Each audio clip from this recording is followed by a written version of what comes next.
वास्तविक 7 रंग असतात निसर्गाचा, असं आपण म्हणतो ताना पिही दीपाचा. मला असं वाटतं त्या व्यक्तीला सांगताना पाहिजे, याची माहिती दिली पाहिजे की रंग हे 7 असतात आणि हे 7ही रंग आपल्या आयुष्यात असले पाहिजे, म्हणजे आनंद तेव्हा मिळेल. पण हा रंग कुठला आहे हे आता तिला कसं समजवायचं किंवा त्याला. तर मी असं म्हटलं की ताना पिही दीपाचा मधला ता जर आपण पहिला घेतला तर त्याला असं सांगून कळू शकतं असं मला वाटतं की सूर्याची किरणं जी पडतात सकाळी सकाळी ती तांबड्या रंगाची असतात साधारण.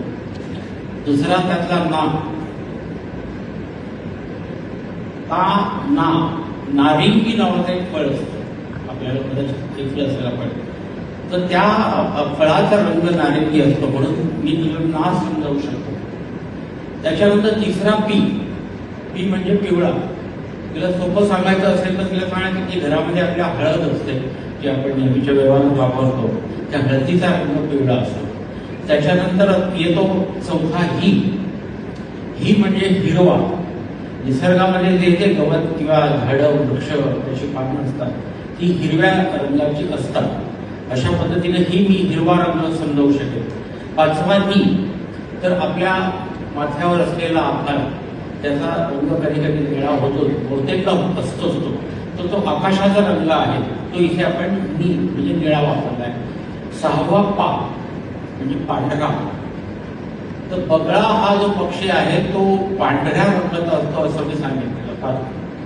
आणि त्याच्यानंतर 7वाचा तर जांभूळ नावाचं एक फळ असतं जे आपण प्रत्येकाने खाल्लेलं आहे. त्या जांभळाचा रंग जांभूळाचा रंग जांभळा असतो.